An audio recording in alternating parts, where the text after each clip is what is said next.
जय श्री राधे। जीवनमा कहिलेकाहीँ सफल मात्रै भइँदैन, असफलताले पनि हामीलाई नयाँ जीवन, नयाँ परिभाषा निर्धारण गर्न सक्छ। एउटा बडा सुन्दर कथा छ जसबाट म आफै पनि प्रभावित भएको छु र त्यो कथाले मलाई पनि प्रेरणा प्रदान गरेको छ। यो कथा बडा सुन्दर छ। एउटा व्यक्ति जसले आफ्नो जीवनमा दुःख गर्यो, पढाइ गर्यो, मेहनत गरेछ। धेरै पढेपछि एक समय एउटा इन्टरभ्यूको लागि उसले कतै एप्लाई गर्यो, इन्टरभ्यूमा बोलाइयो।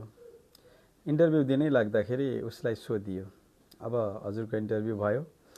हजुरको इन्टरभ्यू भइसकेपछि हजुरको डिसिजन पास फेल, हजुर सेलेक्ट हुनुभयो कि भएन भनेर हामी हजुरको इमेलमा हजुरलाई जानकारी गराउँछौँ भनेर भनियो। त्यति बेला इमेलको जमाना अलिकति कम थियो, इमेल थिएन उसँग, इमेल एड्रेस थिएन। इमेल एड्रेस नभएपछि हजुर मसँग त इमेल एड्रेस छैन भन्यो। ल त्यसो भए अब अरू कुनै सम्भावनै छैन, हजुरलाई हामी सेलेक्ट गर्न सक्छौँ सक्दैनौँ, अरू जानकारी दिने कुनै माध्यम छैन, त्यही भएर तपाईँ जानुहोस्। निराश भएर फर्क्यो। अत्यन्त निराश भयो। गोजीमा $10 मात्रै थियो। $10ले अब के गर्न सकिएला र? इमेल एड्रेस नहुँदाखेरि त इन्टरभ्यूमा पनि फ्यालिनु पर्ने। उसले त्यो $10बाट आउँदै गर्दा बाटोमा एउटा टमाटरको जहाँ क्रय विक्रय हुन्थ्यो टमाटर किनेछ।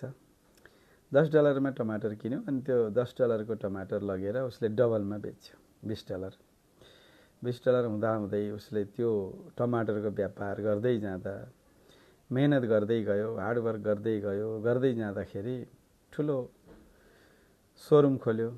अब त उसले त्यो पेसागत हिसाबमा टमाटरको ठुलो व्यवसायी भयो, सबैतिरबाट कारोबार गर्न थाल्यो, धनाढ्य व्यक्ति भयो। धनाढ्य व्यक्ति भइसकेपछि इन्सुरेन्सवाला एक दिन इन्सुरेन्स गर्न भनेर उसकहाँ आएछ। इन्सुरेन्स गर्नु पर्यो, हजुर त धनी व्यक्ति, हजुरको त सम्पत्ति धेरै छ, इन्सुरेन्स गरौँ। इन्सुरेन्स गर्ने व्यक्तिले पनि फर्म भर्दै जाँदाखेरि उसँग इमेल एड्रेस सोधेछ। त्यति बेला इमेल आइडी सोद्धाखेरि उसले मुस्कुराएर जवाब दिएछ, हजुर मसँग इमेल आइडी हुन्थ्यो भने आज म यहाँ पुग्ने थिइनँ, म कसैकोमा जागिर गर्दै हुन्थेँ।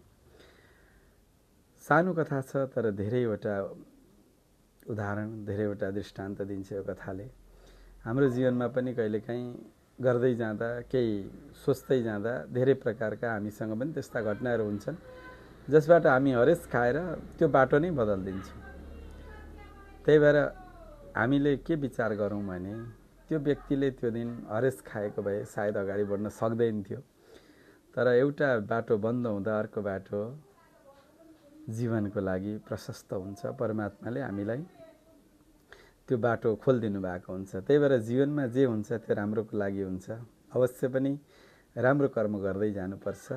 मैले पनि आफ्नो जीवनमा धेरै प्रकारको यस्तै उदाहरणहरू भोग्दै जाँदाखेरि आज परमात्माको कृपाले अलिकति केही सहजताको साथमा आफ्नो जीवनलाई अगाडि बढाएको हुँदा यो कथा, यो दृष्टान्तले हजुरको पनि जीवन परिवर्तन हुनेछ। राधे श्याम सबैमा।